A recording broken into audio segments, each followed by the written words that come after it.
So good morning students.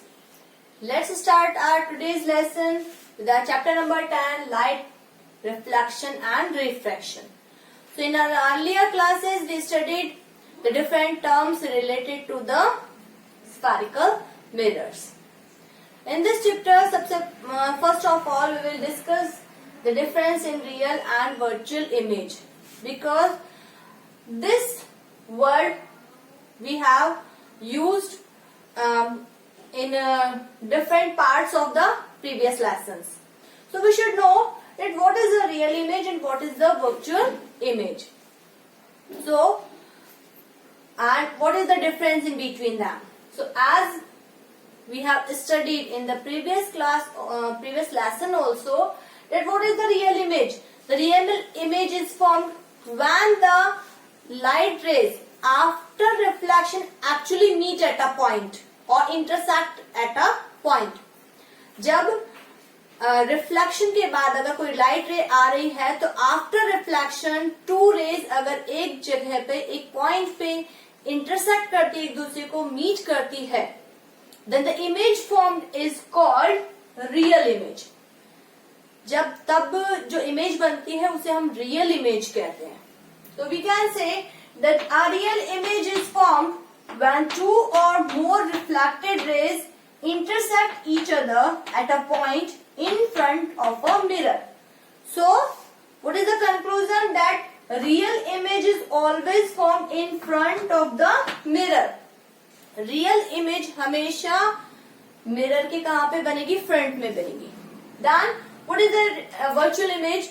When the reflected rays do not intersect each other, but they appear to intersect each other at a point, then the image formed is called virtual image, and they appear to meet at a point behind the mirror. वो actually meet करती नहीं है, वो हमें meet करती हुई दिखाई देती है, वो भी कहाँ? Behind the mirror. और जहां वो इंटरसेक्ट करती हुई दिखाई देती है, an image is formed which is a virtual image. So we can say a virtual image is formed when two or more reflected rays appear to intersect at a point behind a mirror. ये actually यहाँ पे जो reflected ray वो actually meet करती हैं, और वो भी कहाँ पे? हमेशा फ्रंट ऑफ मिरर. यहाँ पे मीट नहीं करती है, अपीयर करती है मीट करती हुई, वो भी कहाँ? Behind a mirror. Second point, a real image can be obtained on a screen. जो भी इमेज बन रही है उसको हम किसी भी स्क्रीन पे ऑब्टेन कर सकते हैं, but a virtual image can not be obtained on a screen. It is always formed in the mirror. ये मिरर में तो बनेगी पर हम उसको किसी भी स्क्रीन पे ऑब्टेन नहीं कर सकते हैं. The next difference is a real image is inverted with respect to the object. अगर हमारा जो भी ऑब्जेक्ट है, अगर रियल इमेज फॉर्म हो रही है तो वो हमेशा इन्वर्टेड यानी उल्टी दिखाई देगी हमें. यानी कि अगर हमें कैंडल की अगर real image, if we obtaining a real image of a candle, we will always see that the flame of the candle is downward side. So the real image is always inverted with respect to the object, but a virtual image is always erect. Virtual image हमेशा कैसी होती है? सीधी दिखाई देती है.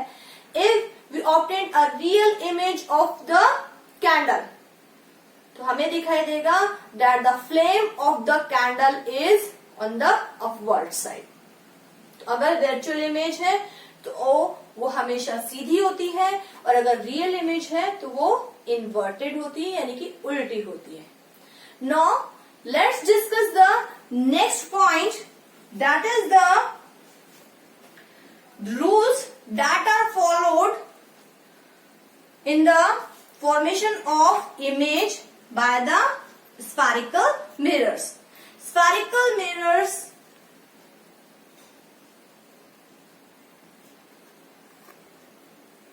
में जो image formation होती है वो कुछ रूल्स के अंडर ही होती हैं. तो हम पढ़ेंगे कि ये रूल्स कौन से हैं जिनको फॉलो करके हम स्फेरिकल मिरर्स में कोई भी इमेज फॉर्मेशन कर सकते हैं.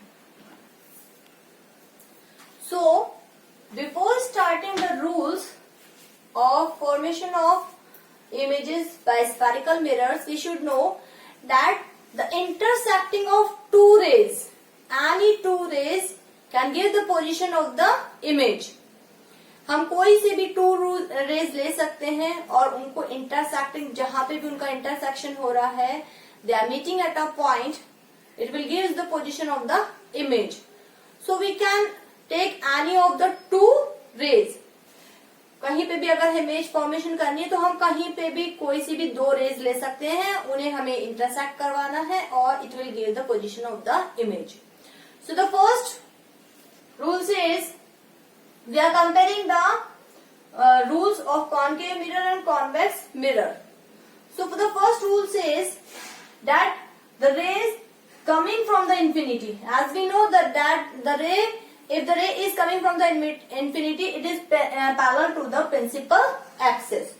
So the ray coming from the infinity, or we can say that a ray parallel to the principal axis, after reflection by a concave mirror passes through the focus, or for convex mirror, the ray which is parallel to the principal axis after reflection appears to passes through the focus of the convex mirror.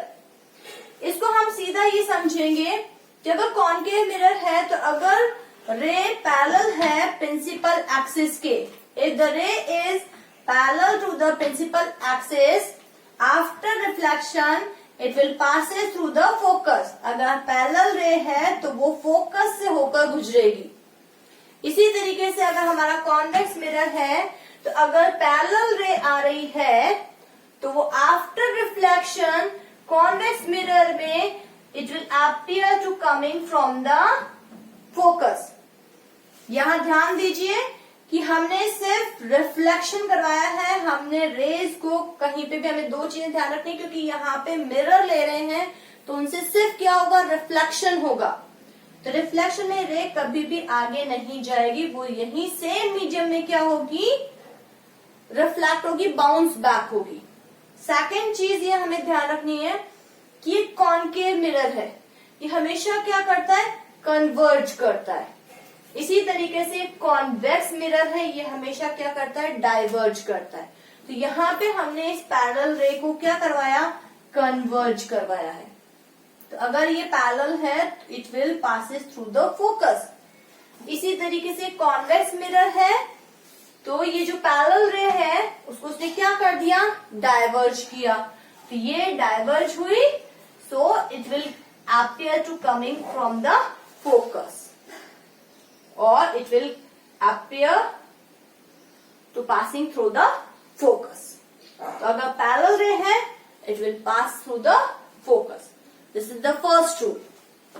Second, if the ray is passing through the focus, अगर कोई रे focus से होकर पास हो रही है, after reflection from a concave mirror, it will become parallel to the principal axis.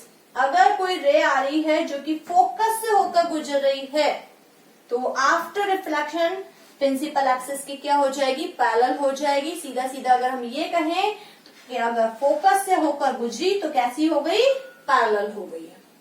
इसी तरीके से अगर कॉन्वेक्स मिरर ले रहे हैं, so if the ray is directing towards the focus, if the ray is directing towards the focus after reflection it will become parallel to the principal axis. क्योंकि यहाँ पे क्या होता है, वर्चुअल फोकस होता है तो डायरेक्टली फोकस से तो आ नहीं सकती है, it will directed towards the focus.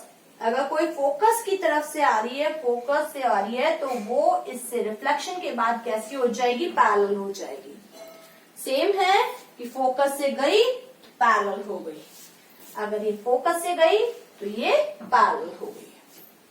So these are the two rules. Third rule के लिए हम चलते हैं कि थर्ड रूल क्या है। थर्ड रूल में हम देखते हैं,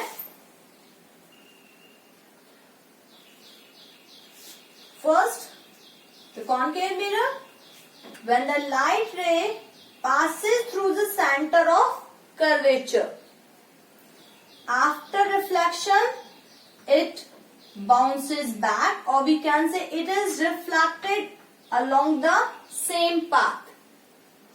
जब कोई रे सेंटर ऑफ कर्वेचर से जाती है या उससे होकर गुजरती है और हमारे मिरर पे फॉल हो रही है, कॉनकेव मिरर पे फॉल हो रही है, so it will get reflected and bounces back or moves along the same path.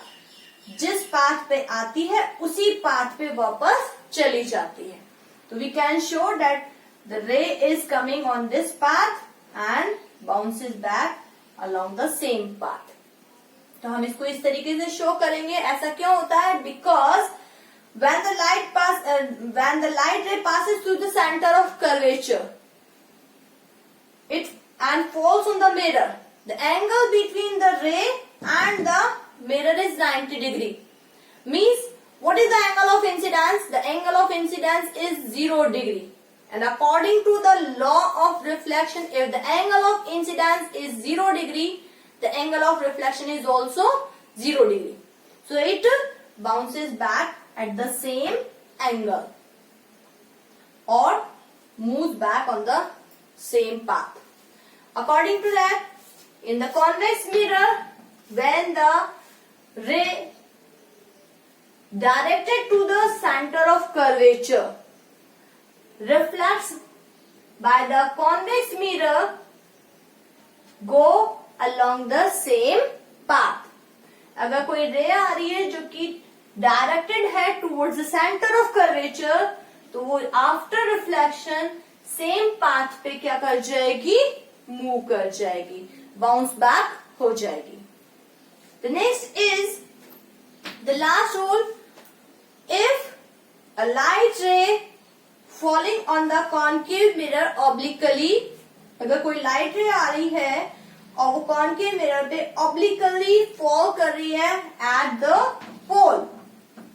If a ray is falling on the concave mirror, the pole obliquely, it will follow the laws of reflection and bounces back in the same medium, following this rule of reflection, that angle of incidence is equal to the angle of reflection.